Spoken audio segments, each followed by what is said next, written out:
Existe uma pergunta que arqueólogos ficaram repetindo por décadas quando começaram a escavar as ruínas de uma cidade perdida no meio do deserto egípcio. A pergunta não era sobre arquitetura, não era sobre religião e nem política. Era algo muito mais simples e muito mais inquietante. Por que alguém construiu uma cidade inteira do zero, no meio do nada, e depois a abandonou tão completamente que parecia que nunca havia existido? E quanto mais se buscava, mais se procurava, mais percebiam que não era um abandono, era um apagamento. Uma cidade foi apagada da história. Alguém havia tentado, com uma determinação que choca até hoje, eliminar todos os rastros da cidade e também do homem que a construiu. O nome do homem era Akhenaton, e quando você entende o que ele fez, começa a entender por que o Egito precisava tanto que o mundo nunca soubesse o que aconteceu naquela época. Eu sou o Lucas, seja muito bem-vindo ao canal Oculta História, e hoje vamos falar um pouquinho sobre a história de Akhenaton, o homem que foi apagado da história. Para entender Akhenaton, você precisa primeiro entender o que era o Egito Antigo em seu auge, não como civilização distante e misteriosa de livro didático, mas sim como um sistema vivo. O Egito durava mais de 1000 anos quando Akhenaton nasceu. Já havia sobrevivido a invasões, dinastias, secas, guerras civis, e toda vez que quase desmoronava, se reconstruía com base na mesma fundação, os deuses. Não como metáfora, mas sim como infraestrutura. O Nilo transbordava no momento certo porque os rituais a Hapi, deus do rio, haviam sido executados corretamente. A colheita era boa porque as preces a Osíris tinham sido feitas nos dias certos. Os mortos chegavam além porque os rituais de Anubis garantiam a passagem. Você consegue perceber para onde eu tô indo? Haviam mais de 2000 deuses no panteão egípcio. Cada cidade tinha o seu, cada profissão tinha a sua. Cada momento de vida, nascimento, casamento, doença e morte tinham o seu deus correspondente, seu ritual específico e sua prece obrigatória. Os sacerdotes que administravam esses sistemas não eram figuras simbólicas. Era uma classe de poder econômico real intenso. Só o templo de Amon, em Karnak, controlava 1/3 de toda a terra agrícola do Egito. Tinha frotas de barcos, exército de trabalhadores, reservas de ouro que rivalizavam com o tesouro real. E tocar nesse sistema era tocar em tudo ao mesmo tempo.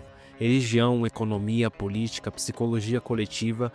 Nenhum faraó havia tentado isso em 3000 anos de história egípcia. Então, chegou Amenhotep IV. Amenhotep IV era um segundo filho do faraó Amenhotep III. Era um dos reinados mais longos da história e prósperos também. O país havia governado por quase 40 anos de estabilidade, diplomacia e construção. E sobre ele, o Egito era admirado, temido e respeitado em todo o mundo antigo conhecido. O herdeiro original era o filho mais velho, Tutmoses, mas Tutmoses morreu cedo, em circunstâncias que os registros não esclarecem, e o segundo filho se viu de repente como o próximo faraó do Egito. Os historiadores debatem até hoje o que havia de diferente nele. Fisicamente, as representações artísticas de Akhenaton são perturbadoras comparadas ao padrão egípcio. Rosto alongado, queixo proeminente, quadris largos, ventre saliente. Por séculos, estudiosos debateram se era uma condição médica real ou uma escolha estética deliberada, uma ruptura com o cânone artístico tradicional que ele mesmo ordenou. Mas o que é certo é que os registros mostram sobre sua mente. Desde cedo, Amenhotep IV demonstrava uma fascinação específica por Aton, o disco solar, não Ra, o grande deus com sua barca celestial e seus mitos elaborados. Aton era diferente. Aton não tinha história, não tinha família divina, não tinha dramas ou aventuras. Aton era apenas a luz, o calor físico do sol que toca a pele e faz as plantas crescerem. Uma divindade quase abstrata, desprovida de narrativa. E talvez seja exatamente isso que o fascina. Numa religião de 2000 deuses com histórias complexas e sacerdotes poderosos, Aton era puro, simples, incontaminado por política religiosa. Quando seu pai morreu, por volta de 1353 a.C., Amenhotep IV assumiu o trono ao lado de Nefertiti. Você já ouviu falar dela, né? Sua esposa principal, cujo nome significava literalmente a Bela chegou. E os primeiros anos do seu reinado foram por fora completamente normal, por fora, até o 5º ano de seu reinado. Amenhotep IV convocou a corte para um anúncio, e ali, diante dos sacerdotes, dos nobres, dos generais e dos escribas que registravam aquele momento para a eternidade, disse algo que nenhum faraó havia dito antes: seu nome havia morrido. A partir daquele dia, ele seria Akhenaton, aquele que é útil a Aton. o servo do disco solar. O significado disso não era simbólico, era uma declaração política de uma precisão cirúrgica. Amenhotep significa Amon está satisfeito. Ao apagar esse nome, ele estava apagando Amon, o deus mais poderoso do panteão egípcio, cujos sacerdotes controlavam um terço do país, do próprio nome do faraó, inclusive. Era uma provocação calculada, uma linha traçada no chão. E o que veio nas semanas e meses seguintes mostram que não era impulso, era um plano. Akhenaton ordenou o fechamento dos templos de todos os deuses do Egito, não apenas Amon, todos os 2.000 e tantos dele. Isso a gente já consegue ver para onde vai levar, né? Templos que existiam há séculos, que eram centros econômicos de suas regiões, que empregavam milhares de pessoas, fechados por decreto. Os sacerdotes foram demitidos, as oferendas proibidas por lei, as festas religiosas que estruturavam o calendário do povo comum cancelado. Então veio a ordem que talvez seja a mais impressionante de todas, porque revela a extensão da determinação de Akhenaton. Ele mandou as equipes de trabalhadores a cada canto do Egito com uma missão específica: encontrar o nome de Amon em qualquer superfície, monumento, tumba, obelisco, estátua, coluna, parede, independente, e apagá-lo. Com cinzel, com martelo, um golpe de cada vez.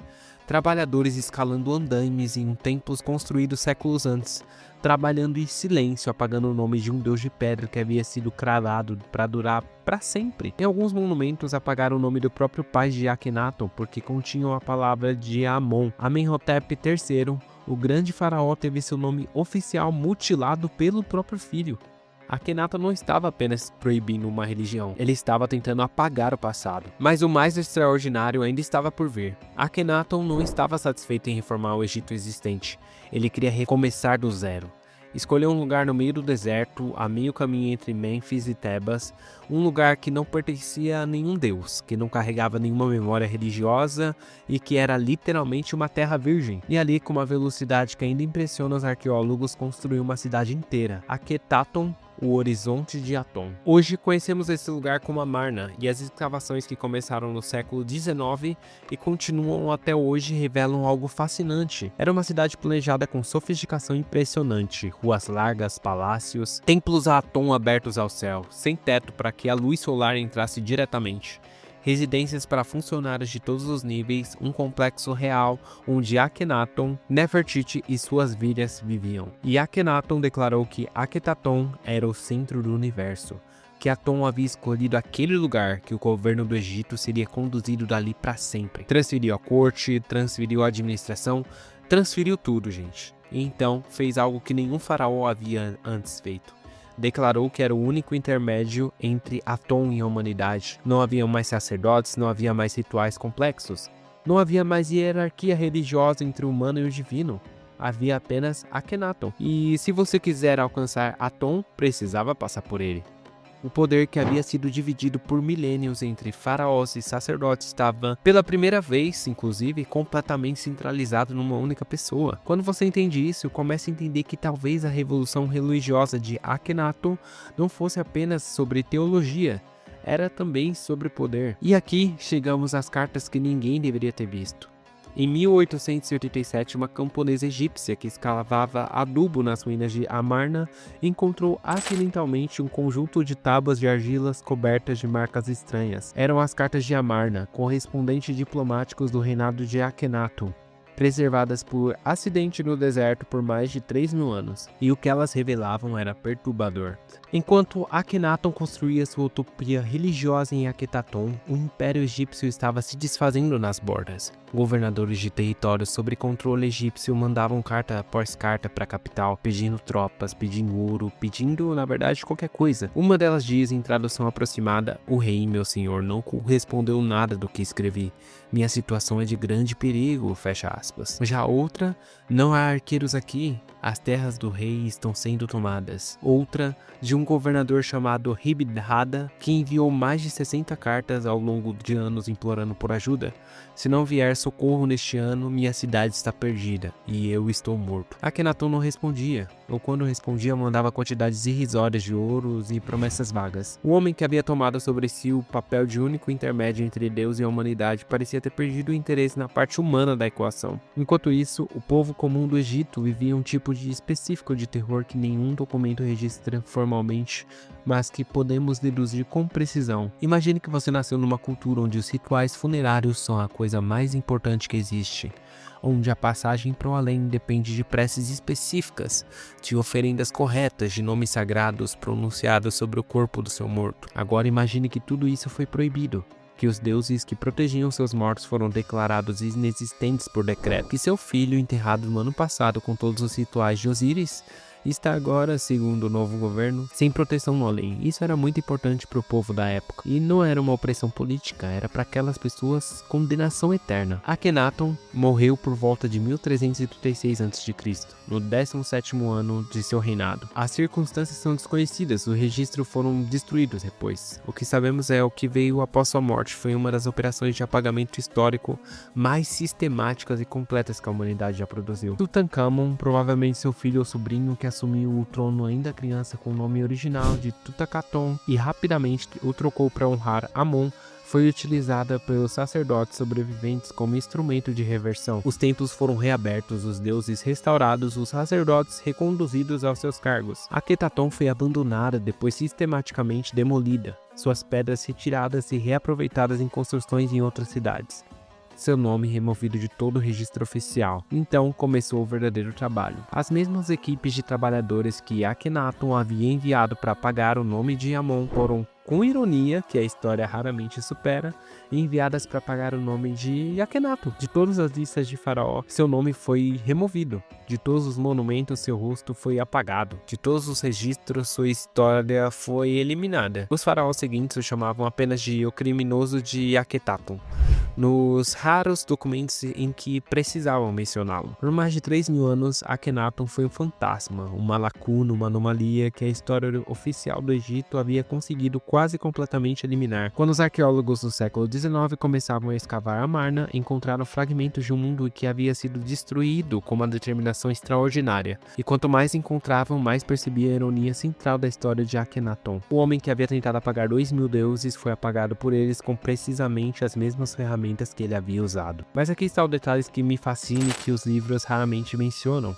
O grande hino a Aton, o poema religioso que Akhenaton compôs e que foi encontrado nas paredes de tumbas em Amarna, tem paralelos tão próximos com o Salmo 104 da Bíblia que estudiosos debatem até hoje se há uma conexão direta. Não estamos falando de uma semelhança vaga de tema, estamos falando de uma estrutura de imagens específicas, de progressão de ideias que se espelham de forma que a coincidência se torna uma explicação difícil de entender. O que isso significa exatamente, ninguém sabe com certeza, mas significa que um faraó que foi apagado tão completamente da história oficial que seu próprio nome foi removido da pedra, deixou de alguma forma uma marca em textos sagrados que bilhões de pessoas leem até hoje. Akhenaton foi destruído, mas não foi silenciado, e talvez isso diga algo sobre a natureza das ideias que chegam antes do tempo que as recebe. Elas não sobrevivem intactas, mas sobrevivem. Se você gostou do vídeo, não esqueça de se inscrever no canal e dar um like para ajudar o canal a continuar crescendo. E não esqueça de comentar aqui a sua opinião sobre esse tema. O que você acha que Akhenaton realmente representou na história? Valeu, curioso, e até o próximo vídeo.